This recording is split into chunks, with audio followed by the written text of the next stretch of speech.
எல்லாருக்கும் வணக்கம். நான் உங்கள் ஹரி. எக்கனாமிக்ஸில் ரமேஷ் சிங் புக்கை பேஸாக வச்சு நம்ம பார்த்துட்ருக்கோம். அதில் ஆல்ரெடி ஒரு 5 டாபிக்ஸ் நம்ம முடிச்சிருக்கோம். அதை பார்க்காதவங்க அதையும் பாருங்கள். இன்றைக்கான டாபிக் என்னென்னா அக்ரிகல்ச்சர். ஓகே, அக்ரிகல்ச்சருங்கிறது இந்தியன் எக்கானமியில் ஒரு மேஜர் ரோலை ப்ளே பண்ணுது. அக்ரிகல்ச்சர் இண்டஸ்ட்ரி சர்வீஸ், அதில் அக்ரிகல்ச்சர் ஒரு மேஜர் ரோலை ப்ளே பண்ணுது. லிட்ரலி 16.5% ஆஃப் ஜிடிபி அக்ரிகல்ச்சர்லேருந்து தான் கிடைக்குது. ஸோ அக்ரிகல்ச்சரை பற்றி தான் நம்ம பார்க்க போகிறோம். இன்றைக்கான வீடியோ அக்ரிகல்ச்சரை பற்றி இருக்க போது. அக்ரிகல்ச்சர் ஏன் பொருளாதாரத்துக்கு ரொம்பவே முக்கியமானது, நாட்டு மக்களுக்கு ஏன் முக்கியமானது, அக்ரிகல்ச்சர் மூலமாக நம்ம என்ன கெயின் பண்ணுறோம் அப்படின்னு சொல்லிட்டு நம்ம அதை இன்றைக்கி வீடியோக்கு பார்க்க போகிறோம். ஓகே, வாங்க வீடியோக்குள்ளே போயிடலாம். அதே மாதிரி அக்ரிகல்ச்சர் க்ரீன் ரெவல்யூஷன், அக்ரிகல்ச்சர்னாலே நமக்கு ஞாபகத்து வருது க்ரீன் ரெவல்யூஷன். க்ரீன் ரெவல்யூஷன் முக்கியமாக வர்றதுக்கு காரணம் MS சுவாமிநாதன். ஓகே, அவர் என்ன சொல்லியிருப்பார்னா, if agriculture goes wrong nothing else will have a chance to go right. அக்ரிகல்ச்சரே தப்பாக போயிடுச்சுன்னா அந்த கண்ட்ரியில் எதுவுமே ரைட்டாக போகாது அப்படிங்கிற மாதிரி சொல்கிறார் அவர். ஏன் அப்படி சொல்கிறாருன்னா, அக்ரிகல்ச்சர் தான் ஒரு பேசிக்கான ஒரு எக்கானமியில். சாப்பிட்ற உணவே இல்லாமல் நம்ம எதுவுமே பண்ண முடியாது. ஓகே, அக்ரிகல்ச்சர் இல்லைனா எதுவுமே பண்ண முடியாது. இண்டஸ்ட்ரியல் ப்ரொடக்ஷனாக இருக்கட்டும், இண்டஸ்ட்ரியல் ப்ரொடக்ஷன்ஸுக்கு ஆல்சோ அக்ரிகல்ச்சர் ஒரு பேசிக்கான நீடு தான்.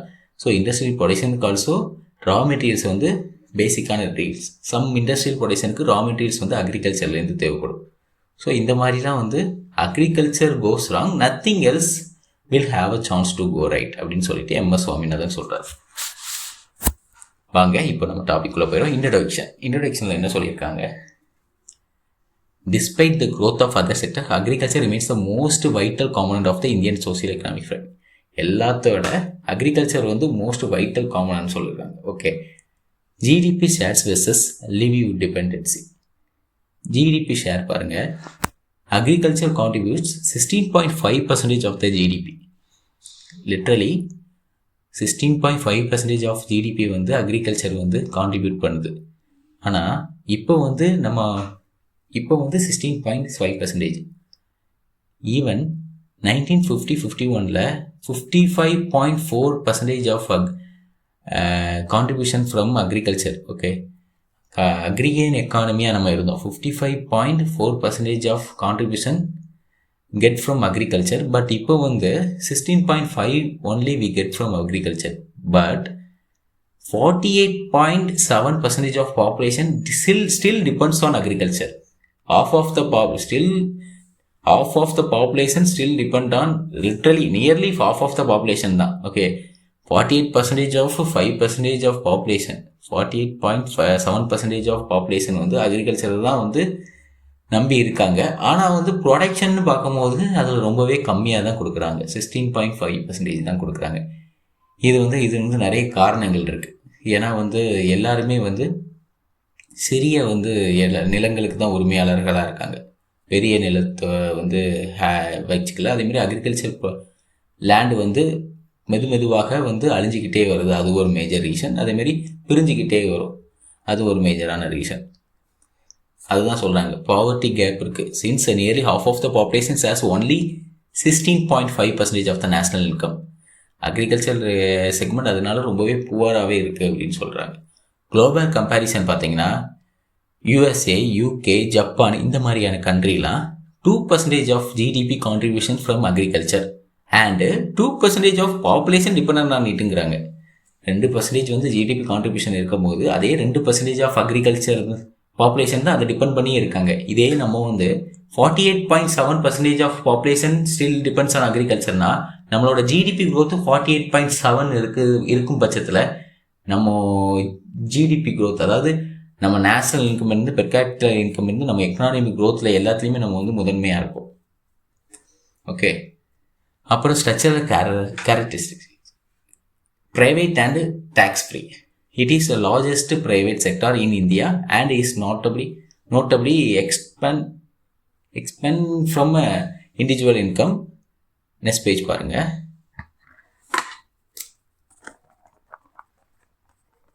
அண்ட் இது என்ன சொல்கிறாங்கன்னா, இது ஒரு ப்ரைவேட், அதாவது ப்ரைவேட்டுங்காங்க. எதுவுமே கவர்மெண்ட் டிபெண்ட் கிடையாது. அக்ரிகல்ச்சருங்கிறது ப்ரைவேட் தான். ஓகே, நம்ம வந்து வசதிக்கு நம்ம வந்து கிரியேட் பண்ணி நம்ம வச்சுக்கலாம். அக்ரிகல்ச்சர் வந்து லேண்டை எடுத்து நம்ம வந்து உழுதுக்கலாம். அது வந்து ஒரு ப்ரைவேட் தான், கவர்மெண்ட் வந்து இருக்கணுங்கிற கிடையாது. அதேமாதிரி டேக்ஸ் ஃப்ரீங்காங்க. இப்போது நம்ம ஒரு கவர்மெண்ட் வேலையை ஏதோ பண்ணுறோன்னா அதில் வந்து நம்ம டைரக்ட் இன்கம்னு அதில் டைரக்ட் டேக்ஸ் போடுவாங்க. அது மூலமாக நான் டேக்ஸ் கட்ட வேண்டியது இருக்கும். ஆனால் இந்த மாதிரி அக்ரிகல்ச்சருக்கு அது டேக்ஸ் ஃப்ரீ. அந்த மாதிரி அக்ரிகல்ச்சருக்கு அது தேவை கிடையாதுங்கிறாங்க. அதே மாதிரி அன்ஆர்கனைஸ்டு நேச்சர். அன்ஆர்கனைஸ்டு நேச்சர்னா என்ன சொல்கிறாங்கன்னா, பிக்கஸ்ட் அன்ஆர்கனைஸ்ட் செக்டார் வந்து அக்ரிகல்ச்சர்னு சொல்கிறாங்க. அன்ஆர்கனைஸ்ட் செக்டார் மீன்ஸ், இப்போ ஆர்கனைஸ் செக்டார்னா என்னென்னு தெரிஞ்சுட்டா அன்ஆர்கனைஸ்ட் செக்டார்னா என்னென்னு தெரிஞ்சிடும். ஆர்கனைஸ் செக்டார்னா என்ன? Literally job security. நல்ல ஒரு கம்பெனி, நல்ல ஒரு கவர்மெண்ட் ஜாப் எடுத்துக்கோங்க, நல்ல ஒரு ஜாப் செக்யூரிட்டி இருக்கும், இன்சூரன்ஸ்லேருந்து எல்லாமே ப்ரொவைட் பண்ணுவாங்க, எல்லா அலோவன்ஸும் இருக்கும் நமக்கு. இதெல்லாம் வந்து ஆர்கனைஸ் செக்டார். ஆனால் அன்ஆர்கனைஸ் செக்டார்னால் இப்போ செல்ஃப் எம்ப்ளாய்டு இருப்பாங்க, அவங்க பிஸ்னஸ் தொடங்கி ஏதாச்சும் கடை வச்சுருப்பாங்க, இந்த மாதிரி அக்ரிகல்ச்சர், இதெல்லாம் வந்து அன்ஆர்கனைஸ் செக்டாரில் வந்துடும். இந்த மாதிரி அன்ஆர்கனைஸ் செக்டாரில் 90% ஆஃப் பாப்புலேஷன் லேபர்ஸ் வந்து 90% ஆஃப் லேபர்ஸ் வந்து ஸ்டில் டிபெண்ட் ஆன் அக்ரிகல்ச்சருங்கிறாங்க. 90% of labour force still depend on agriculture. Unorganised செக்டாரில் அக்ரிகல்ச்சரை வந்து இது பண்ணியிருக்காங்கன்னு சொல்கிறேன். ஓகே, அப்புறம் prime moving force. Prime moving force வந்து why industry was the PMF industry தான் வந்து 1940s வந்து முக்கியமானது, ப்ரைம் மூவிங் ஃபோர்ஸாக இருந்ததுன்னு நினச்சாங்க. ஆனால் போக போக அக்ரிகல்ச்சர் தான் ப்ரைம் மூவிங் ஃபோர்ஸாக எக்கானமியில் ஆச்சு. Okay, 2002 to boost rural demand இருக்க, அதாவது ரூரல் டிமாண்ட்னா இங்கே தன்னாட்டிலே வந்து டிமாண்டை இன்க்ரீஸ் பண்ணவும் இண்டஸ்ட்ரியல் க்ரோத் வந்து அக்ரிகல்ச்சருக்கு ரொம்ப முக்கியம். அதேமாதிரி இண்டஸ்ட்ரியல் க்ரோத்னால் இப்போ அக்ரிகல்ச்சர் இம்ப்ரூவ் ஆனால் டிராக்டர் அதிகமாக வாங்குவாங்க. ஸோ இண்டஸ்ட்ரியில் தான் டிராக்டர் ப்ரொடக்ஷன் ஆகுது. ஸோ இண்டஸ்ட்ரியல் க்ரோத்துக்கு முக்கியம். அதே மாதிரி இண்டஸ்ட்ரிக்கு தேவைப்படுற ரா மெட்டீரியல்ஸும் அக்ரிகல்ச்சர்லேருந்து கிடைக்கும். இந்த மாதிரி ப்ரைம் மூவிங் ஃபோர்ஸுங்கிறது அக்ரிகல்ச்சர் தான், இண்டஸ்ட்ரி கிடையாதுன்னு சொல்கிறாங்க. Linkage with industry and income. Sorry, இதில் என்ன சொல்கிறாங்கன்னா மல்டிப்ளேயர் எஃபெக்ட்னா என்னென்னா, அக்ரிகல்ச்சர் 1% இன்க்ரீஸ் ஆச்சுன்னா அந்த க்ரோத் எதை லீட் பண்ணுன்னா 0.5% of increase in industrial output, 0.7% increase in national income, இதில் தான் க்ரோத் அடைவோம் அப்படிங்கிறாங்க. நம்ம ஆல்ரெடி பார்த்தது தான், இண்டஸ்ட்ரியல் அவுட்புட்டில் ஏன் க்ரோத் அடையுது, ஏன்னா ரா மெட்டீரியல்ஸ் அதிகமாக ப்ரொடக்ஷன் ஆகும். அக்ரிகல்ச்சர் தேவைப்படக்கூடிய நிறைய டிராக்டர் அதுன்னு இண்டஸ்ட்ரியல் அவுட்புட்டில் நம்ம அது இண்டஸ்ட்ரியல்லேருந்து வாங்குவோம். இந்த மாதிரி agriculture depend on other sectors also. Okay, இதுமாதிரி நேஷனல் இன்கமும் க்ரோத் அடையுங்கிறாங்க. அக்ரிகல்ச்சர் எவ்வளோக்குள்ளே இன்க்ரீஸ் ஆகுதோ அதேமாதிரி நேஷனல் இன்கமும் க்ரோத் ஆகும். ஏன் நேஷனல் இன்கம் க்ரோத் ஆகுது? National income divided by population, per capita இன்கம்ங்கிறது நேஷனல் இன்கம்ங்கிறது per capita income into population. So மேஜராக of the population still depend on agriculture. Literally நம்ம பார்த்தோம் 48.7% of population still depend on agriculture. So 1% increase in அக்ரிகல்ச்சர்னாலும் 0.7% increase in national income தாங்க. So நம்ம agriculture மட்டும் நம்ம இம்ப்ரூவ் ஆகிட்டு, நம்ம லிட்டரலி 48% வந்து நம்ம வந்து அக்ரிகல்ச்சரை வந்து நாடி இருக்கோம்னா, அதே 48% ஜிடிபி க்ரோத் அக்ரிகல்ச்சரை கொடுத்துட்டோம்னா நம்ம நேஷனல் இன்கம்லேருந்து எல்லாமே வந்து நம்ம முதன்மையாக நாடாயிடுவோம். பெர் கேபிட்டா இன்கம் வந்து நேஷனல் இன்கம் எல்லாத்துலேயுமே. ஸோ அக்ரிகல்ச்சர் வந்து இந்தியாவுக்கு வந்து ரொம்பவே மேஜரான ஒன்று. ஓகே, அப்புறம் எக்ஸ்போர்ட் இம்பேக்டில் வந்து every 1% increase in agriculture share of total exports எவ்வளோ கொடுக்குன்னு பாருங்கள். 1% ஆஃப் எக்ஸ்போர்ட் வந்து inflow of 8,500 crores into the sector. அந்த செக்டாருக்கு வந்து 8,500 கோடி கிட்டத்தட்ட இன்ஃப்ளோ கொடுக்குது அப்படிங்கிறாங்க எக்ஸ்போர்ட் மூலமாக. 1% எக்ஸ்போர்ட்டை இன்க்ரீஸ் பண்ணுறதுனால 8,500 crores கிட்ட இன்ஃப்ளோ கொடுக்குதுங்கிறாங்க. அப்புறம் ட்ரேட் அண்ட் ப்ரொடக்ஷனில் நெட் எக்ஸ்போர்ட்டராக அக்ரிகல்ச்சர் இருக்குது. நெட் எக்ஸ்போர்ட்டர்னால் என்ன? நெட் எக்ஸ்போர்ட்டர்னால் நம்ம எக்ஸ்போர்ட் பண்ணுறதை விட இம்போர்ட் பண்ணுறது கம்மியாக இருக்கும், எக்ஸ்போர்ட் வந்து அதிகமாக பண்ணுவோம். அதில் வந்து அக்ரிகல்ச்சர் வந்து ஒரு மேஜராக இருக்குது. India has consistently remained net exporter of agri products since reforms began.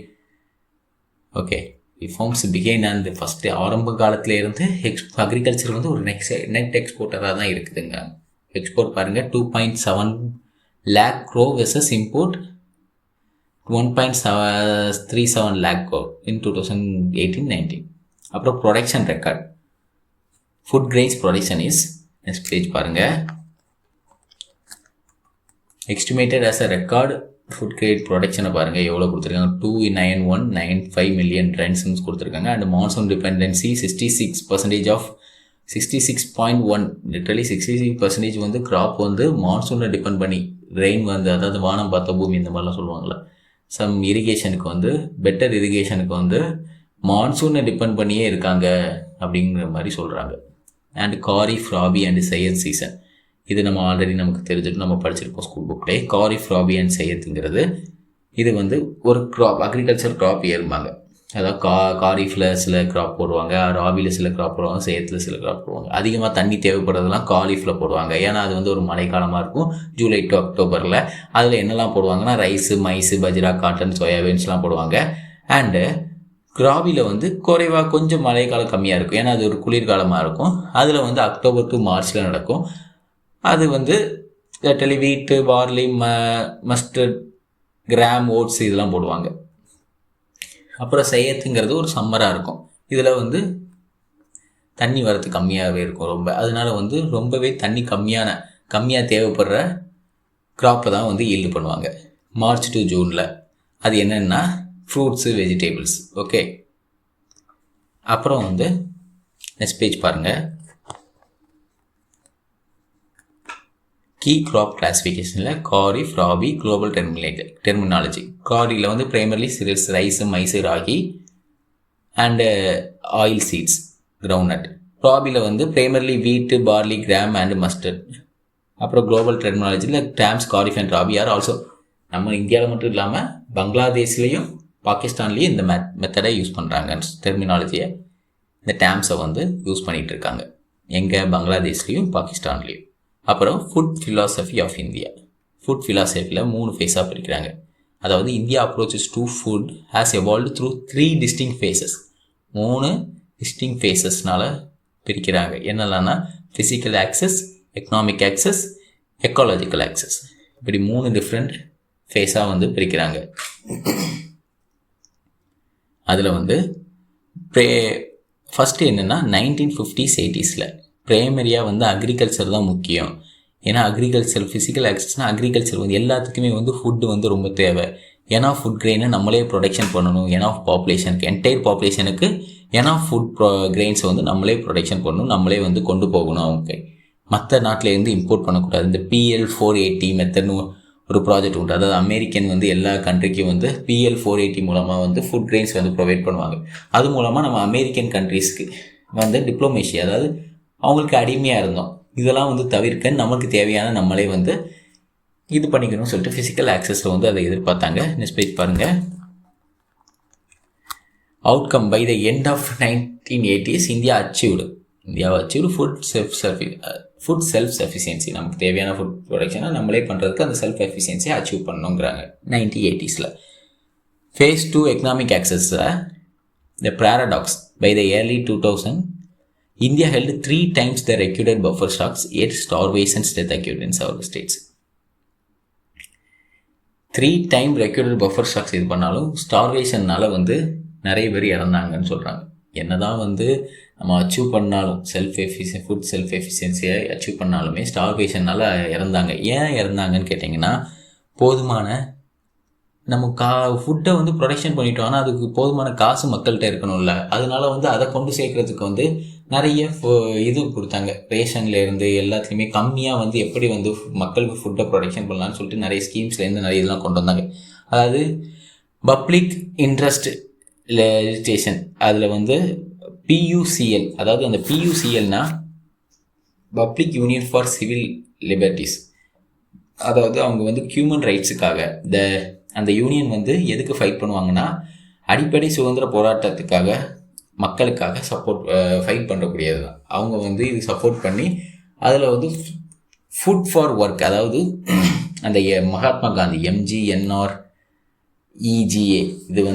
இது பண்ணாங்க. இது வந்து மக்களிடையே வந்து காசை வந்து அதிகமாக வந்து அவங்களுக்கு வேலைவாய்ப்பை க்ரியேட் பண்ணி கொடுக்கும். அது மூலமாக காசு கிடைக்கும். அந்த காசை வச்சு அவங்க ஃபுட்டு அவங்களுக்கு தேவையானது வாங்கிப்பாங்கங்கிற மாதிரி அவங்க வந்து இந்த மாதிரி எக்கனாமிக் ஆக்சஸ் நிறைய வந்து கொண்டு வந்தாங்க. லிட்ரலி எப்படி வந்து அவங்களுக்கு சீப் அண்ட் பெஸ்ட்டாக வந்து ப்ரொவைட் பண்ணலாம், எந்த மாதிரி அவங்களுக்கு வேலை வாய்ப்பை க்ரியேட் பண்ணி கொடுக்கலான்னு சொல்லிட்டு நிறைய இது பண்ணாங்கன்னு சொல்கிறாங்க. In 2002 India became the 7th largest wheat exporter. 7th largest wheat எக்ஸ்போர்ட்டராக மாறினாங்க. Essentially exporting food that poor citizen would not afford to buy. Poor சிட்டிசனால் வாங்க முடியாததை வந்து எக்ஸ்போர்ட்டில் வந்து இனிஷியலாக வந்து இது பண்ணாங்கன்னு சொல்கிறாங்க. அப்புறம் சேலஞ்சஸ் நிறைய ஃபேஸ் பண்ணாங்க. கரண்ட் ஸ்ட்ராட்டஜி வந்து என்னென்ன strategy, twin approach involve gainful எம்ப்ளாய்மெண்ட்டை வந்து கொடுத்தாங்க, கட்டிங் ப்ரொடக்ஷன் காஸ்ட்டு, இந்த மாதிரி நிறைய இதெல்லாம் வந்து சேலஞ்சஸ் ஃபேஸ் பண்ண. அப்புறம் செகண்ட் க்ரீன் ரெவல்யூஷன்ஸ் கொண்டு வந்தாங்க. ஓகே, பயோடெக்னாலஜி இம்ப்ளிமெண்ட் பண்ணாங்க. இதெல்லாம் வந்து கொண்டு வந்திருக்காங்கன்னு சொல்கிறாங்க. அப்புறம் நோட்டில் பாருங்கள், since the mid-90s production has some slacked between population growth, meaning physical access remains a recurring concerns. அதாவது 90s வந்து ப்ரொடக்ஷன் வந்து லேக் ஆச்சுன்னு சொல்கிறாங்க. ஏன்னா பாப்புலேஷன் க்ரோத் வந்து அதிகமானதுனால ப்ரொடக்ஷன் வந்து லேக் ஆச்சுங்கிறாங்க. ஓகே, எவ்வளோ தான் வந்து நம்ம ப்ரொடக்ஷன் பண்ண பாப்புலேஷன் க்ரோத் அதிகமாக அந்த செல்ஃப் சஃபிஷியன்சி ஃபுட்டை வந்து அவங்களால ப்ரொவைட் பண்ண முடியல என்னதான் இருந்தாலும் அப்படின்னு சொல்கிறாங்க. நெக்ஸ்ட் பேஜ் பாருங்கள். ஃபேஸ் 3ல் எக்காலஜிக்கல் ஆக்சஸ் 1990s ஃபியூச்சர். இதில் வந்து நிறைய அக்ரிகல்ச்சர் ப்ரொடக்ஷன் இன்க்ரீஸ் பண்ண க்ரீன் ரெவல்யூஷன்ஸ் ஒன்றுலாம் கொண்டு வந்திருப்பாங்க. அது மாதிரி கெமிக்கல் அதிகமாக வந்து ஃபுட் ப்ரொடக்ஷன் இன்க்ரீஸ் பண்ண கெமிக்கல் ஃபெர்டிலைசர்ஸ் அதிகமாக ஆட் பண்ணி பெஸ்டிசைட்ஸ், ஹெவி மிஷினரிஸ் யூஸ் பண்ணியிருப்பாங்க. இது வந்து என்விரான்மெண்ட்டை வந்து அதிகமாக டேமேஜ் பண்ணுச்சு. அதனால அதை வந்து எப்படி வந்து மேனேஜ் பண்ணணும், அதை எப்படி சஸ்டைனபிலிட்டி கொண்டு வரணும்னு சொல்லிட்டு the original green revolution was declared ecological and inevitable. Okay, அது வந்து ஒரிஜினல் க்ரீன் ரெவல்யூஷன்ங்கிறது இம்ப்ளிமெண்ட் பண்ணாங்கன்னு சொல்கிறாங்க. அப்புறம் transition to organic farming and green ஃபார்மிங்கும் ஆர்கானிக் ஃபார்மிங்கும் மூவ் பண்ணி அதை நோக்கி போனாங்கன்னு சொல்கிறாங்க. அப்புறம் லேண்ட் ரிஃபார்ம்ஸ் என்ன? லேண்ட் ரிஃபார்ம்ஸ்னால் redistribution of surplus land to small farmers and land titles. அதாவது லேண்ட்லெஸ் அண்டு ஸ்மால் ஃபார்மர்ஸ், சின்ன சின்ன விவசாயிகள், லேண்ட் இல்லாத மக்களுக்கு வந்து ரீடிஸ்ட்ரிபியூஷன் ஆஃப் சர்ப்ளஸ் லேண்டை வந்து பிரித்து கொடுக்கறது. ஜமீன்தாரி முறை, ரியாத் வாரி, மஹால்வாரி, இந்த மாதிரி முறையில் வந்து லேண்டை ஜமீன்தாரியும் மஹால்வாரி முறையில் வந்து லேண்டை வந்து ஒருத்தங்களே வந்து அதிகமாக லேண்ட் வைக்கிற மாதிரி அந்த மாதிரிலாம் வந்து இருந்துச்சு அந்த சிஸ்டமில். ஓகே, அவங்க தான் நிறைய லேண்டை ஹோல்ட் பண்ணியிருந்தாங்க. அவங்க மூலமாக தான் வந்து அவங்க வந்து ஜஸ்ட்டு லேபர், அவங்க வேலைக்கு தான் வந்து ஆலோசனை தவிர லேண்டு வந்து எல்லா ஃபார்மர்ஸ்ட்டையும் இல்லாத மாதிரி ஒரு சிஸ்டமை வந்து இம்ப்ளிமெண்ட் பண்ணாங்க ஃபாரினர்ஸ். அதில் இருந்து லேண்டை வந்து லேண்ட் ரிஃபார்ம்ஸ்னு ஒரு கொண்டு வந்து அந்த லேண்டை பிரித்து கொடுக்கணும்னு சொல்லிட்டு 1935 பிளட்ஜ் இந்தியன் நேஷனல் காங்கிரஸ் வந்து இது பண்ணாங்க. ஓகே, அதுதான் இந்த லேண்ட் ரிஃபார்ம்ஸ்னு சொல்லிட்டு. Con and reasonable like all developed nation India recognised that as an aggregate economy the welfare of the majority depend on land ownership depend பண்ணி தான் aggregate economy வந்து இருக்குங்கிறாங்க. independent India inherited highly inadequate and exploited land system. அதாவது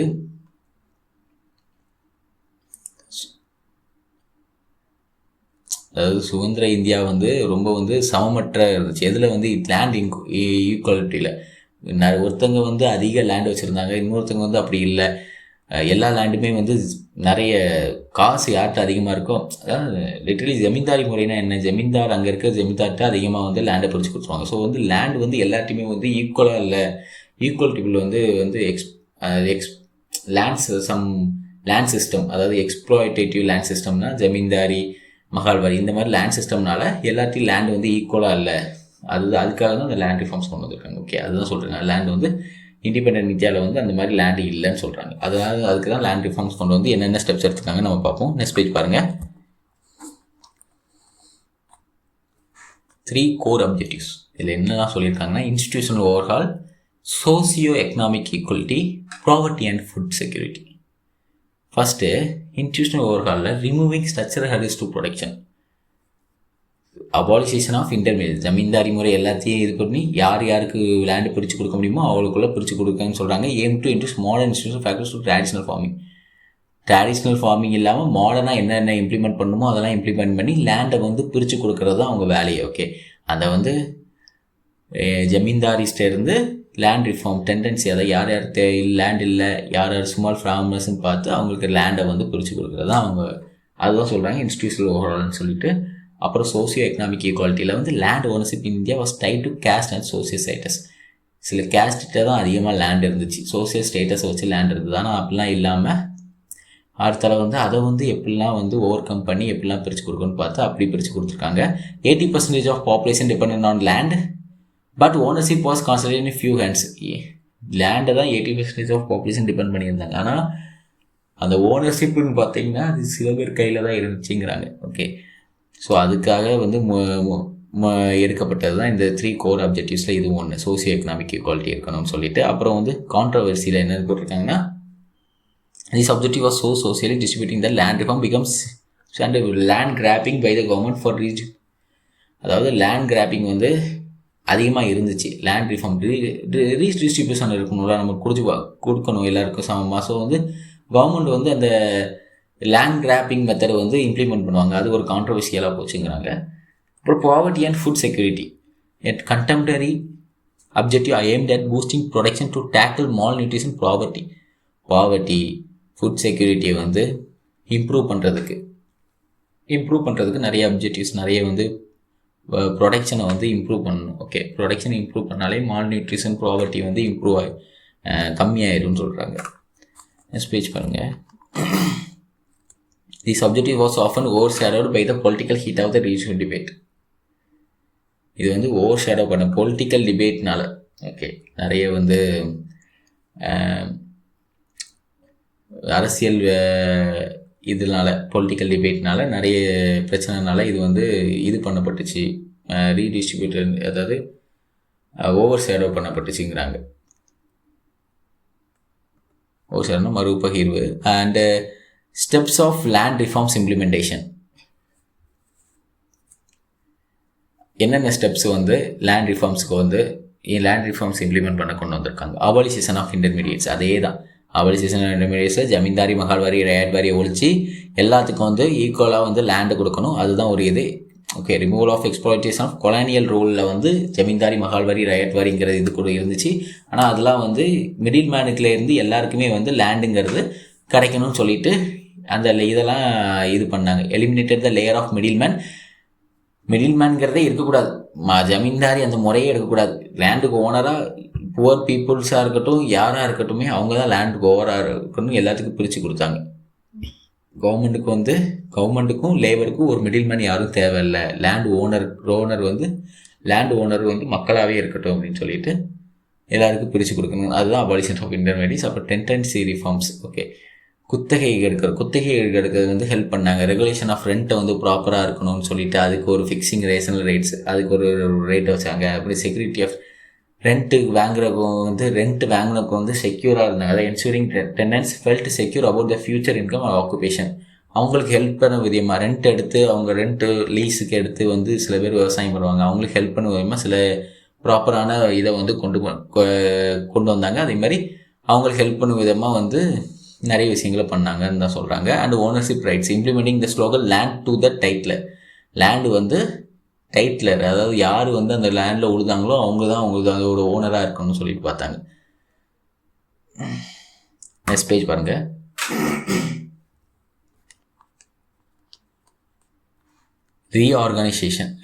reorganisation of agriculture. விவசாய மறுசீரமைப்புனா land sealing and redistribution, setting a maximum limit on land ownership and distribution surplus to the poor. அதாவது ஒரு இது வச்சுக்கிட்டாங்க, maximum லிமிட்னு வந்து லேண்ட் ஓனர்ஷிப்புக்கும் வச்சுக்கிட்டாங்க. Okay, அது போக மற்றதெல்லாம் வந்து புவருக்கு வந்து டிஸ்ட்ரிபியூட் பண்ணாங்க. சர்ப்ளஸ் அமௌண்ட் ஆஃப் திங்கை வந்து புவருக்கு வந்து டிஸ்ட்ரிபியூட் பண்ணாங்க. Large failed. Okay, West Bengal, Kerala, Andhra பிரதேஷ்லாம் வந்து இது வந்து அந்த மெத்தடே வந்து ஃபெயில் ஆயிடுச்சுன்னு சொல்கிறாங்க. அதுமாதிரி consultation holding, merging fermented small plots into one large functional unit. Small பிளாட்ஸை வந்து லார்ஜ் ஃபங்க்ஷனல் யூனிட்டாக மாற்ற ட்ரை பண்ணாங்க. Only succeeded. அதாவது எல்லா லேண்டையும் வந்து ரீஆர்கனைசேஷன் ஒன்றா ஆக்க ட்ரை பண்ணாங்கன்னு சொல்கிறாங்க. ஓகே, ஒன்றாக்க ட்ரை பண்ணும்போது அந்த ப்ரொடக்ஷன் அதிகமாக ஈல்டு பண்ண முடியும்னு சொல்லிட்டு ஒன்றாக்க ட்ரை பண்ணாங்க. இதை வந்து பெருசாக வந்து ஜமீன்தாரி அந்த மாதிரி பெரிய பீப்புள்ஸ் வந்து ஈஸியாக இம்ப்ளிமெண்ட் பண்ணிடலாம். ஏன்னா பெரிய கான்ட்ரவர்சியல் மெத்தடாக ஆகாது. ஏன்னா பெரிய ஆட்கள் வந்து இதை வந்து ஆதரிக்க தான் செய்வாங்க. ஸோ வந்து அது பெரிய கான்ட்ரவர்ஷியல் மெத்தடாக ஆகாது. ஏன்னா க்ரீன் ரெவல்யூஷன்ஸ் வந்து அதை தான் நோக்கி போனாங்க, பெரும் விவசாயிகளை நோக்கி தான் அது வந்து இருந்துச்சு. க்ரீன் ரெவல்யூஷனுங்கிறது அது அப்போ தான் வந்து அது ஈல்டு வந்து அதிகமாக கொடுக்க முடியும், ப்ரொடக்ஷனையும் அதிகமாக கொடுக்க முடியும்னு சொல்லிட்டு. And assessment of land reforms the great failure. ஏன் இதை கிரேட் ஃபெயிலியராக சொல்கிறாங்கன்னா, ஸ்டாட்டிஸ்டிக்கல் ஸ்னாப்ஷாட்டில் tendency rights only 4% of land operators were impacted. 4% தான் வந்து அந்த இதே வந்து இம்ப்ளிமெண்ட் அந்த என்ன ரைட்ஸ் அந்த லேண்ட் ரிஃபார்ம்ஸ் இருக்கிறது வந்து 4% ஆஃப் பீப்புள் தான் இதில் கெயின் ஆனாங்க. 2% பீப்புள் தான் வந்து லேண்டு வந்து 2% ஆஃப் பீப்புளுக்கு தான் வந்து ரீடிஸ்ட்ரிபியூட்டே பண்ணி கொடுத்துருக்காங்க. அதுலேருந்து பிரித்து நெக்ஸ்ட் பேஜ் பாருங்கள். அதுலேருந்து லேண்டு வந்து ஓனர்ஷிப்டே இருந்து, அதாவது இப்போ ஒருத்தரே நிறைய லேண்ட் வைக்கும் போது அதை பிடிச்சி கொடுக்கணும்ல மக்களுக்கு, அது வந்து 2% பீப்புள் தான் அதுலேருந்து பயனடைஞ்சிருக்காங்கன்னு சொல்கிறாங்க. டோட்டல் இம்பேக்ட் பார்த்தோன்னா 6% ஆஃப் இந்தியன் ஆப்ரேட்டர் ஏரியா. 6% தான் வந்து ஓவராலாகவே வந்து பெனிஃபிட் அடைஞ்சிருக்காங்க, மற்ற யாருமே பெனிஃபிட் அடையலை. ஸோ இது வந்து ஃபெயிலியர் மெத்தட் தான். 6%னா அது என்ன, அது வந்து ஒரு failure method literally. Reason for failure social psychology. Social சைக்காலஜியில் இந்தியா சோசியல் ஸ்டேட்டஸ் ஐடென்டிட்டி இதெல்லாம் பார்க்குறாங்க. Social prestige, status identity, not just an economic asset. Okay, asset just ஒரு எக்கனாமிக் அசெட் தான் இது அப்படின்னு பார்க்காம, இது வந்து எங்கள் நிலம் வந்து எங்களை ஒரு உரிமை, எங்கள் இது சொத்து, ஒரு ஐடென்டிட்டியே இதுதான் அப்படின்னு சொல்லிட்டு பார்க்குறதுனால அது வந்து ரொம்ப வந்து கான்ட்ரவர்ஷியல் மெத்தடாக வந்து ரொம்பவே கஷ்டமாயிடுச்சு பிரித்து கொடுக்குறது. அப்புறம் பொலிட்டிக்கல் வில், நிறைய lack of genuine commitment from the political ruling. அது வந்து ரூலை வந்து பெருசாக வந்து லா வந்து சட்டம் வந்து கடுமையாக இல்லை. அதுமாரி பிரித்து லேண்ட் ரிஃபார்ம்ஸில் வந்து சட்டம் கடுமையாக இருந்து நிறைய கடுமையாக இருந்து அதை பிரித்து கொடுக்க வந்து கவர்மெண்ட் வந்து ஹெல்ப் பண்ணலை, பொலிட்டிக்கல் பீப்புளும் ஹெல்ப் பண்ணலை. அது ஒரு மேஜர் ரீசன். அதேமாதிரி பப்ளிக் அட்மினிஸ்ட்ரேஷன் இந்த கார்பரேஷன் அதிலலாம் வந்து கரப்ஷன் அதிகமாக இருந்து. ஓகே, நிறைய கவர்மெண்ட் எம்ப்ளாயீஸ்டே வந்து கரப்ஷனில் இருந்து எல்லாமே வந்து அதிகமாக இருந்ததுனால அதுவும் வந்து இம்ப்ளிமெண்ட் பண்ணுறதுக்கு ரொம்ப. ஸோ இந்த கரப்ஷன்னால், பாலிட்டிஷியன்ஸ்னால, அப்புறம் வந்து இந்த ஐடென்டிட்டி அப்படின்னு சொல்லிட்டு இருக்கிறதுனால, இது 3 நாளையும் இது வந்து ஒரு ஃபெயிலியர் மெத்தடாகவே இருந்துச்சு. பிரித்து கொடுக்குறது 6% ஆஃப் peoples are benefitted from it. Okay, இந்த shift land reforms versus green revolution. அதாவது எதுக்கு லேண்ட் ரிஃபார்ம்ஸ்லேருந்து ஏன் க்ரீன் ரிவர்ஸிங் போகிறாங்க? லேண்ட் ரிஃபார்ம்ஸ் வந்து ஒரு ஃபெயிலியர் மெத்தட். ஸோ வந்து அவங்க ப்ரொடக்ஷனை இன்க்ரீஸ் பண்ண க்ரீன் ரெவல்யூஷன் சொல்லிட்டு ஒரு மெத்தட்குள்ளே போனாங்க. எதுக்கு லேண்ட் ரிஃபார்ம்ஸ் வந்து ஓரங்கட்டுனாங்கன்னா, conflicting logic the green revolution. அதாவது க்ரீன் ரெவல்யூஷன் வந்து லார்ஜ் லேண்ட் ஹோல்டிங்ஸ் வந்து தேவைப்படுது. ஆனால் லேண்ட் ரிஃபார்ம்ஸ் வந்து அப்படி கிடையாது, சின்ன இதுதான் அப்படி கிடையாது. லேண்ட் ரிஃபார்ம்ஸ் வந்து பல தரப்புக்கும் வந்து பிரித்து கொடுக்கறது தான் அந்த லேண்ட் ரிஃபார்ம்ஸுங்கிறது. ஆனால் க்ரீன் ரெவல்யூஷன் அப்படி கிடையாது. பெரிய இடமா, அதாவது லேண்ட் ஹோல்டிங்ஸ் வந்து நிறைய தேவைப்படும். ஒருத்தரே வந்து நிறைய இது இருக்கும்போது அதை இம்ப்ளிமெண்ட் பண்ணும்போது அது கரெக்டாக இருக்கும். ஸோ வந்து க்ரீன் ரெவல்யூஷன் வந்து சக்ஸஸ் ஆச்சு. ஓகே, லேண்ட் ரிஃபார்ம்ஸை கம்பேர் பண்ணும்போது க்ரீன் ரெவல்யூஷன் ஈஸியாக வந்து மக்களிடையே போயிடுச்சு, அதை மக்கள் அக்செப்ட் பண்ணிக்கிட்டாங்க. ஸோ அது சக்ஸஸ் ஆச்சு. நெக்ஸ்ட் பேஜ் பாருங்கள். ஈஸ் ஆஃப் இம்ப்ளிமெண்டேஷன், அதான் சொல்கிறாங்க. ஈஸ் ஆஃப் இம்ப்ளிமெண்ட் பண்ணுறது ரொம்பவே ஈஸியாக இருந்துச்சு. ஏன்னா வந்து லேண்ட் ஓனிங் கேஸ் லாபிஸ் வந்து ஓவராலாக வந்து அதை அக்செப்ட் பண்ணாங்க, டிட் நாட் அப்போஸ். ஓகே, அந்த டெக்னாலஜி வந்து அப்போஸ் பண்ணாமல் அதை அக்செப்ட் பண்ணாங்க ஈஸியாக. ஏன்னா அவங்க தான் வந்து லேண்ட் ஓனர்ஸாக இருந்தாங்க அதிகமாக. இமிடியேட் ரிசல்ட்டுன்னு பார்த்தீங்கன்னா, இமிடியேட்டாக வந்து அதில் ரிசல்ட் கிடச்சிருந்தாங்க. Legislative land reforms are 0 impact. Land reforms வந்து 0 இம்பேக்டை கொடுத்துச்சு. எதனாலன்னு பார்த்தோம், பொலிட்டிக்கல் பீப்புள்ஸ் வந்து ப்ராப்பராக இல்லை, அதேமாதிரி கரப்ஷன் அதிகமாக கவர்மெண்ட் எம்ப்ளாயீஸ்னால இருந்தது, அதேமாதிரி ஐடென்டிட்டி அப்படின்னு சொல்லிட்டு நிறைய இது பண்ணாங்க. அதனால வந்து அது வந்து பெரிய இம்பாக்டை ஏற்படுத்தலை. ஆனால் இந்த க்ரீன் ரெவல்யூஷனுங்கிறது இமிடியேட் ரிசல்ட்டை வந்து கொடுத்துருந்தாங்க. அதேமாதிரி டிப்ளமேட்டிக் ப்ரெஷர் PL 480 சொல்லிட்டு நம்ம பார்த்தோம். அதாவது அமெரிக்காவில் இருந்து PL 480 ப்ராஜெக்ட் மூலமாக நம்ம வந்து ஃபுட் கிரெயின்ஸ் நமக்கு தேவையானது இம்போர்ட் பண்ணிகிட்டு இருந்தோம். செல்ஃப் சஃபிஷியன்சி ஆஃப் ஃபுட்டு வந்து நம்மகிட்ட கிடையாது, அதனால் அமெரிக்காவிலேருந்து இம்போர்ட் பண்ணிகிட்டு இருந்தோம். ஆனால் இது மூலமாக க்ரீன் ரெவல்யூஷன் மூலமாக ப்ரொடக்ஷன் இன்க்ரீஸ் ஆச்சு. இந்த PL 480 வந்து தடுக்கப்பட்டுச்சு. டிப்ளமேட்டிக் ப்ரெஷர் வந்து கம்மியாச்சு. அவங்கள்டேருந்து நம்ம வந்து அவங்கள நாடி இருக்கிறதுனால அவங்க சொல்கிறதெல்லாம் நம்ம கேட்க வேண்டிய நிலைமை இருந்துச்சு. ஸோ அதெல்லாம் வந்து தடுக்கப்பட்டுச்சு. அதேமாதிரி world bank and success stories of IIL வீட்டு வந்து வேர்ல்டு பேங்க்கும் நிறைய இது நம்ம இதை வந்து இன்ஃப்ளூயன்ஸ், அதாவது வேர்ல்டு பேங்க்கும் நமக்கு நிறைய ஹெல்ப் பண்ணாங்க. ஓகே, சர்வதேச அளவிலையும் நம்ம வந்து ரொம்ப இன்ஃப்ளூயன்ஸ் பண்ணாங்க. ஸோ அதில் வேர்ல்டு பேங்கு அதேமாதிரி ஹை ஈல்டிங் ஃபீட் ப்ரொடக்ஷன் கண்ட்ரிஸும் நம்மளை வந்து டெக்னாலஜி ரூட்டை நோக்கி ஹெல்ப் பண்ணாங்க நிறையன்னு சொல்கிறாங்க. அண்ட் phase 2 ஆஃப் லேண்ட் ரிஃபார்ம்ஸ், அதில் பார்த்தீங்கன்னா phase 2ல் the second phase emerged alongside economic reforms driven by new realities like global trade, acquisition needs for industry and food security. அதாவது 3 இருக்குது இதில். Emerging 3 step policy, 3 step policy வந்து implement பண்ணியிருக்காங்க. Okay, after that land as an economic asset அப்படின்னு சொல்கிறாங்க.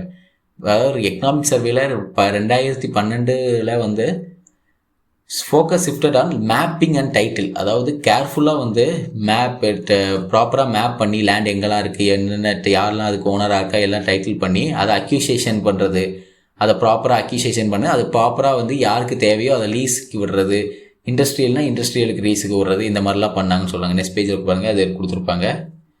ப்ராப்பராக வந்து அதை வந்து இம்ப்ளிமெண்ட் பண்ணி ப்ராப்பராக கொடுத்தாங்க. அதேமாதிரி land as an economic asset, லேண்டை வந்து மோஸ்ட் வேல்யூபிள் அசெட்டாக பார்த்தாங்க இந்தியாவில். Okay, land is currently the most valuable asset in India. Redeployment liquidity in land allows resources to move efficiently within agriculture and கொலாட்ரலுக்காகும், அதாவது லிக்யூடிட்டிக்கும் அதுதான் கொலாட்ரல் ஏதாச்சும் தேவைன்னா நம்ம கொலாட்ரலாக லேண்டை வச்சு தான் நம்ம கடனே வாங்கலாம், பேங்க் மாதிரி இடத்துல லோனு, அதுக்கும் அது தேவை. அதேமாதிரி பிஸ்னஸுக்கும் அது தேவை. ஸோ லேண்டு வந்து ஒரு எக்கனாமிக் அசெட்டாக வந்து பார்த்தாங்க. அண்ட் மாடர்னைசேஷன் அண்ட் கன்க்ளூசிவ் டைட்டிலிங்கில் வந்து major development hurdle in India is inclusive ownership leading to high liquidation. Inclusive ownership தான் வந்து மேஜர் வந்து ப்ராப்ளமாக இருந்துச்சு.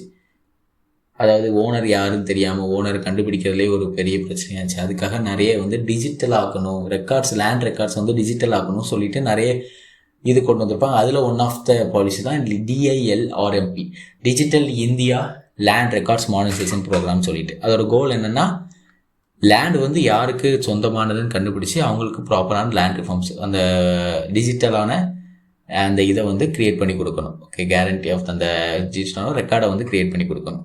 நெக்ஸ்ட் பேஜ் பாருங்கள். இம்பேக்ட் வந்து aims to speed up development and reduce precious time loss in court cases. இந்த land என்னோடது, அவன் பக்கத்தில் லேண்ட் இருக்கவன் இது என்னோடது லேண்டு அப்படின்னு சொல்லிட்டு கோர்ட்டில் 2 பேர் சிவில் கேஸ் நடந்துகிட்ருக்கோம்.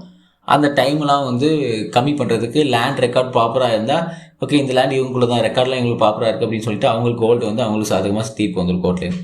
ஸோ கோர்ட் டைமையும் வந்து இது வந்து ரொம்பவே வந்து கம்மி பண்ணும். ஸோ லேண்ட் ரெக்கார்டு வந்து ப்ராப்பராக இருக்கணும். அது வந்து ப்ராப்பராக இதுக்கு முன்னாடி அந்த லேண்டு வந்து யார் ஹோல்டிங் பண்ணியிருந்தா இந்த மாதிரிலாம் ப்ராப்பராக வந்து ஐடென்டிஃபை பண்ணுற இந்த டிஜிட்டல் லேண்ட் ரிஃபார்ம்ஸுங்கிற மெத்தடை வந்து இம்ப்ளிமெண்ட் பண்ணாங்க. இதோட இம்ப்ளிமெண்டேஷன் வந்து நிறைய ஸ்டேட்டில் வந்து எப்படி பண்ணியிருப்பாங்கன்னா பூமி ப்ராஜெக்ட் சொல்லிட்டு கர்நாடகாவில் பண்ணாங்க. ராஜஸ்தான் அர்பன் சீலிங் ஆக்ட் 2016 பண்ணியிருப்பாங்க ராஜஸ்தானில். பிளாக் செயின் டெக்னாலஜின்னு சொல்லிட்டு ஆந்திர பிரதேஷில் கொண்டு வந்திருப்பாங்க. அப்புறம் land acquisition versus leasing, land legislative எவாலுவேஷனில் 2013 ஆக்ட். ஓகே, அது வந்து டிரான்ஸ்பேரன்சி வந்து இருக்கணும் அப்படின்னு சொல்லிட்டு 2013 ஆக்டில் கொண்டு வந்திருப்பாங்க.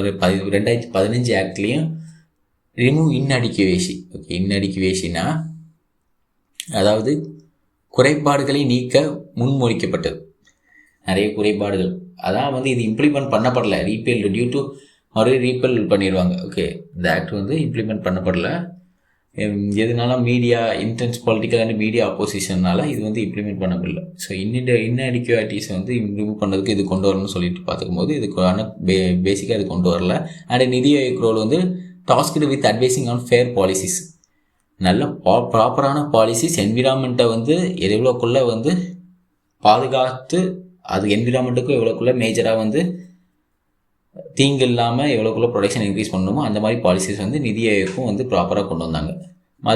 மாடர்ன் லேண்ட் லீசிங் லாஸ் வந்து 2016 கொண்டு வந்திருப்பாங்க. அதே மாதிரி why leasing is prefer, leasing ஏன் ப்ரிஃபர் பண்ணுறாங்கன்னா லேண்ட் அக்யூசியேஷன் பெர்மனெண்ட் அக்யூசியேஷன் தேவையில்லை, சும்மா வந்தோமா நம்ம அதுக்கேற்றப்பல நம்ம அதில் பிஸ்னஸில் இன்வெஸ்ட் பண்ணுற மாதிரி அதில் இன்வெஸ்ட் பண்ணி அதில் போதுமான ப்ரொடக்ஷன் எடுத்தால் அது போதும். அதான் வந்து லீசிங் வந்து எல்லாருமே வந்து ப்ரிஃபர் பண்ணாங்க. ஓகே, நெக்ஸ்ட் பேஜ் பாருங்கள். Social safety keeps ownership with a farmer preventing mass landlessness and unemployment. சில லேண்ட் ஓனர்ஸ் வந்து அவங்களால வந்து அவங்க மேஜராக அவங்க வந்து ப்ரொடக்ஷன் ஈல்டு பண்ண மாட்டாங்க. ஸோ வந்து அதை ஈல்டிங் அந்த லேண்டு வந்து சும்மாவே இருக்கும். அது சும்மாவே இருக்கிறதுக்கு யாராச்சும் அதில் வந்து நம்ம பயிரிடலாம். அதுக்கு வந்து நம்ம கொடுக்கும்போது அதுவும் அதில் ஒரு எம்ப்ளாய்மெண்ட் க்ரியேட் ஆகும், இன்கம் ஜென்ரேட் ஆகும். ஓகே, அது ஒரு மேஜரான ரோல். அதுக்காக சொல்கிறாங்க மேஜரான ரோல் அந்த மாதிரி ப்ளே பண்ணுது அப்படின்னு சொல்லிட்டு. அப்புறம் success in land pooling. Andhra Pradesh model. Instead of cash farmers receive 2000 literally in land பூலிங்னா என்னென்னா, லேண்ட் பூலிங்னா ஆந்திர பிரதேஷ் மாடல்னு சொல்லிட்டு ஒன்று கேஷு, இந்த கேஷை வந்து லேண்ட் அதை கையகப்படுத்துவாங்க கவர்மெண்ட் இருந்து. அந்த லேண்டை வந்து கையகப்படுத்தி 25% அதே லேண்ட், இப்போ 1 ஏக்கர்னா அதில் 25, இப்போ 1 ஏக்கர் வந்து 100 சென்ட், 25 சென்ட் வந்து அவங்களுக்கு வந்து கேஷை அவங்க கையில் கொடுக்காம 25 சென்ட்டை வந்து என்ன பண்ணுவாங்கன்னா major city, future city, development சிட்டியில் வந்து அவங்களுக்கு மேஜராக வந்து அதை ப்ரொவைட் பண்ணிடுவாங்க லேண்டாகவே. ஓகே, இதுதான் சொல்கிறாங்க. அதே மாதிரி காஸ்ட் சேலஞ்சு இதில் இருந்துச்சுங்கிறாங்க. லேண்ட் அக்யூசியேஷனில் வந்து காஸ்ட் சேலஞ்ச் இருந்தது. 300% வந்து காஸ்ட் வந்து இம்ப்ரூவ் ஆச்சு. லேண்டோட வேல்யூ வந்து 300% இம்ப்ரூவ் ஆகும்போது நம்ம வந்து அதை ஓவர் கம் பண்ணி நமக்கு அவங்களுக்கு கையில் காசு கொடுத்தாகணும், கேஷ் கொடுத்தாகணும். ஆனால் ஸோ அந்த காஸ்ட் சேலஞ்சஸ்னால தான் நம்ம இந்த மாதிரி லேண்ட் பூலிங் மெத்தடை வந்து கொண்டு வந்திருக்கோம். அப்புறம் strategic importance of land reforms two. இதில் பார்த்தீங்கன்னா ஒரு 3 இருக்குது, 3 ஸ்ட்ராட்டஜிக் இம்பார்ட்டன்ஸ் இருக்குது. Food security and cooperate farming, linkage with manufacturing and smart cities and sustainability. Food security and cooperate ஃபார்மிங்கில் ஃபுட் செக்யூரிட்டி இருக்கணும். கோஆப்ரேட் ஃபார்மிங்னா பெரிய லெவலில் வந்து ஃபார்மிங் இருக்கணும். அப்போ தான் சர்ப்ளஸ் ப்ரொடக்ஷனை வந்து ஈல்டு பண்ண முடியும், கொடுக்க முடியும் நம்மளால் அப்படின்னு சொல்லிட்டு. And linkage with manufacturing smart, அதாவது make in India smart cities, அதாவது நெக்ஸ்ட் பேஜ் பாருங்கள். ஸ்மார்ட் சிட்டிஸுக்கு வந்து ஹெல்ப் பண்ணணும், மேக் இன் இந்தியா ஹெல்ப் பண்ணணும், லேண்ட் அக்யூசியேஷன் ப்ராசஸ் வந்து ஸ்மூத்தாக இருக்கணும், இந்த மாதிரிலாம் சொல்லிட்டு அதுக்காகவும் சொல்லிட்டு இதை வந்து கொண்டு வந்திருக்காங்க. The transition is necessary to migrate surplus labor from agriculture to more remunerative industrial jobs. Okay, அந்த அக்ரிகல்ச்சர் வந்து கொடுக்குறதுனால அது வந்து இண்டஸ்ட்ரியல் ஜாப்ஸையும் வந்து அதிகமாக இது பண்ணுது அப்படின்னு சொல்கிறாங்க. அண்ட் சஸ்டைனபிலிட்டி வந்து என்விரான்மெண்டல் பேலன்ஸ் இருக்கணும். அதாவது நிதி ஆயோக் வந்து emphasise that the land அக்யூசியேஷன் must be logical balance with land அக்யூசியேஷன் வந்து என்விரான்மெண்டல் பேலன்ஸையும் கொடுக்கணும். அது வந்து நிதி ஆயோக் வந்து மேனேஜ் பண்ணுறாங்க அப்படின்னு சொல்கிறாங்க. ஓகே, என்விரான்மெண்டல் சஸ்டைனபிலிட்டி, அதான் என்விரான்மெண்டல் பேலன்ஸ் இருக்கணும், ப்ராப்பராக தான் வந்து அதை யூஸ் பண்ணணும். தேவையற்ற இதை வந்து யூஸ் பண்ணக்கூடாது, என்விரான்மெண்ட்டுக்கு பாதிப்பு விளைவிக்கும் இதாகவும் நம்ம யூஸ் பண்ணக்கூடாது. அப்புறம் சம்மரி பார்த்தீங்கன்னா, இந்த ரிலீஜியன் கான்ட்ராக்டில் சென்ட்ரல் கவர்மெண்ட் வந்து எதை ஓரியன்ட் பண்ணியிருந்தாங்க, டைட்லிங்கு, லேண்ட் லீஸிங்கு, இண்டஸ்ட்ரியல் அக்யூசியேஷனு, லேண்டை வாங்கி அதை இண்டஸ்ட்ரியலுக்கு எப்படி அதாவது இந்த லேண்டை இண்டஸ்ட்ரியல் அக்யூசியேஷன்னா அதை வந்து ஒரு லேண்டு சும்மா இருக்கும்போது அதை எடுத்து இண்டஸ்ட்ரியலுக்கு எப்படி ப்ரொவைட் பண்ணலாம், இந்த மாதிரிலாம் பார்த்துட்டு இருக்கும்போது ஸ்டேட் கவர்மெண்ட் வந்து இதுலேயே ஸ்ட்ரகிள் பண்ணாங்கன்னு சொல்கிறாங்க. அந்த லேண்டை பிரித்து கொடுக்கறது அந்த மாதிரி விஷயங்கள்லேயே வந்து ரொம்பவே கஷ்டப்பட்டாங்க, அதே வந்து ஒழுங்காக பண்ணலை அப்படின்னு சொல்கிறாங்க. ஓகே, அப்புறம் அக்ரிகல்ச்சர் ஹோல்டிங்ஸ் 10th அக்ரிகல்ச்சர் சென்சஸில் 2015-16 10th அக்ரிகல்ச்சர் ஒவ்வொரு 5 இயர்ஸுக்கும் அக்ரிகல்ச்சர் சென்சஸ் நடக்கும். அதில் 10th அக்ரிகல்ச்சர் சென்சஸில் என்ன சொல்கிறாங்கன்னா, general land trends, category wise distribution, அப்புறம் state wise and demographic highlights அப்படின்னு 3 பார்ப்போம். அதில் ஃபஸ்ட்டு ஜென்ரல் லேண்ட் ட்ரெண்ட்ஸில் டோட்டல் ஃபார்மிங் ஏரியாஸ்ன்னு பார்த்தீங்கன்னா 159.6 மில்லியன் ஹெக்டர்ஸில் இருந்து, நெக்ஸ்ட் பேஜ் பாருங்கள், 159.6 மில்லியன்ஸில் இருந்து எவ்வளோ கம்மியாக இருக்குன்னு பாருங்கள், 157 கம்மியாக இருக்குன்னு சொல்கிறாங்க. அந்த ஆவரேஜ் ஹோல்டிங் சைஸும் ரொம்பவே ரொம்ப கம்மியாக, ஆனால் மேஜராக டிக்ளைன் ஆகிருக்கு. 5 இயர்ஸில் எவ்வளோ டிக்ளைன் ஆகிருக்கு. அப்படி ஆகக்கூடாது. அப்படி ஆகும்போது ப்ரொடக்ஷன்லாம் நம்ம கம்மியாகும். அது வந்து நம்மளோட நாட்டுக்கு வந்து ரொம்பவே மேஜராக ஒரு ப்ராப்ளத்தை ஏற்படுத்தி விடும். ஏன்னா ஆல்ரெடி வந்து அக்ரிகல்ச்சரை நம்பி நிறைய பேர் இருக்காங்க, ஆனால் வந்து அக்ரிகல்ச்சர் ஜிடிபி கான்ட்ரிபியூஷனுங்கிறது ரொம்பவே கம்மியாக இருக்குது. ஸோ இந்த மாதிரி லேண்டு கம்மியாகிறதுனால ப்ரொடக்ஷன் வேல்யூ நமக்கு கம்மியாகும், ஜிடிபி க்ரோத்லையும் நம்ம கான்ட்ரிபியூட் அக்ரிகல்ச்சர் மூலமாக அதிகமாகவே பண்ண முடியாது. அது வந்து ரொம்ப மேஜரான ப்ராப்ளம் தான். ஓகே, அப்புறம் ஆப்ரேஷனல் ஹோல்டிங்ஸில் the number of farmers holding வியூவில் 138 மில்லியன் to 146 மில்லியனாக இன்க்ரீஸ் ஆகிருக்கு. ஓகே, ஆப்ரேஷன் ஹோல்டிங்கில் ஃபார்மிங் ஹோல்டிங்ஸில் வந்து 138 மில்லியன் டு 146 இதான் மில்லியனாக இன்க்ரீஸ் ஆகிருக்கு. சாரி, கேட்டகரி வைஸ் டிஸ்ட்ரிபியூஷன் பார்த்தீங்கன்னா small and marginal farmers hectare 2 ஹெக்டர்ஸும், அதாவது ஸ்மால் அண்ட் மார்ஜினல் ஃபார்மர்ஸ் யாருன்னு கேட்டிங்கன்னா 2 ஏக்கருக்கு கீழே இருக்கவங்க. அவங்க வந்து 86.2% of farmers own only 47.3% of crop area. அதாவது 86% ஆஃப் ஃபார்மர்ஸ் இருக்காங்க, மார்ஜினல் ஃபார்மர்ஸ், ஸ்மால் ஃபார்மர்ஸு. ஆனால் அவங்க எவ்வளோ ஓன் பண்ணியிருக்காங்க பாருங்கள் லேண்டு. டோட்டலில் வந்து 47.3% தான் லேண்டே ஹோல்ட் பண்ணியிருக்காங்கன்னு சொல்கிறாங்க. Average holding size is 0.6 hectares. 0.6 hectares தான் வந்து ஆவரேஜாக அவங்க ஹோல்டே பண்ணியிருக்காங்க லேண்டு. ஸோ இது கம்மி ரொம்பவே அப்படிங்காங்க. இந்த மாதிரி கம்மியாக ஹோல்ட் பண்ணுற நிறைய மார்ஜினல் ஃபார்மர்ஸ் இருக்கிறனால தான் நம்ம நிறைய ப்ரொடக்ஷனும் நம்ம கொடுக்க முடியல. ஓகே, அப்புறம் 2 to 10 ஹெக்டர்ஸில், அதாவது 2 to 10 ஏக்கர்ஸில் வந்து லேண்ட் ஹோல்டிங், அதாவது semi medium and medium farmers வந்து 13% வந்து ஃபார்மர்ஸ், 13.2% தான் ஃபார்மர்ஸ் இருக்காங்க. ஆனால் ஓனிங் பாருங்கள் 43.6% ஆஃப் கார்ப் ஏரியாவை வந்து அவங்க வச்சுருக்காங்கன்னு சொல்கிறாங்க. இது வந்து literally only 0.57% of farmers owns 9.0. இது வந்து அதனால தான் வந்து சிறு விவசாயிகள் வந்து விவசாயத்தில் வந்து பெருசாக வந்து அவங்களுக்கு ஈல்டு கிடைக்கிறது இல்லை, நஷ்டமே அடைஞ்சிட்டு இருக்காங்க. பெரு விவசாயிகள் அது மூலமாக நிறைய ப்ராஃபிட் அடைகிறாங்க. இதுதான் அதுக்கான காரணமே. State wise and democratic highlights. Highest number of farmers எங்கே இருக்காங்கன்னு பார்த்தீங்கன்னா உத்தரப்பிரதேஷ் 23.8, அதேமாதிரி பீகார், அதுக்கு அடுத்தபடி அப்புறம் மகாராஷ்டிரா. அப்புறம் largest farmed areas Rajasthan. Largest farmed area பார்த்தீங்கன்னா Rajasthan 20.9 million hectare. Next page பாருங்கள், மகாராஷ்டிரா. அதுக்கப்புறம் எதுக்கு ராஜஸ்தானுக்கு அடுத்தபடியாக மகாராஷ்டிரா தான் லார்ஜஸ்ட் ஃபார்ம்டு ஏரியாஸ் இருக்குது. அதுக்கப்புறம் Uttar Pradesh. Feminisation of agriculture, women's அதிகமாக ஆப்ரேட் பண்ணுற இது வந்து 12.8%லேருந்து 13.9% கம்மியாக இருக்குது. ஓகே, மோரோவர் இப்போ இன்றைக்கி நம்ம பார்த்ததில் வந்து உமன்ஸ்க்கு வந்து ஃபார்ம் ஆப்ரேஷன், அதாவது உமன்ஸ் வந்து மேஜராக வந்து ஃபார்ம் ஆப்ரேஷனில் ஈடுபடுறது வந்து 12.8லேருந்து 13.9 வந்து கம்மியாக இருக்குது. மேஜராக இன்றைக்கி வந்து மேஜரான இதெல்லாம் பார்த்துருப்போம். நம்ம லேண்ட் ரிஃபார்ம்ஸ்லாம் என்னென்னு பார்த்துருப்போம்.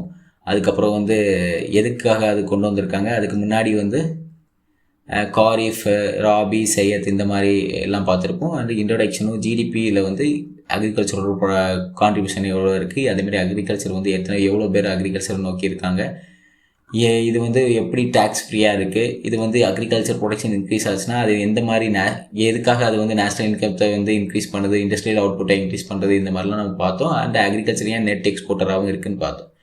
ஓகே, நெக்ஸ்ட் வீடியோவில் நம்ம வந்து க்ரீன் ரெவல்யூஷன்னா என்ன, அதோட இம்பேக்ட் என்ன அப்படின்ட்டு இதோட டாபிக்லாம் பார்க்க போகிறோம். Okay, so stick to the video. இந்த வீடியோ வந்து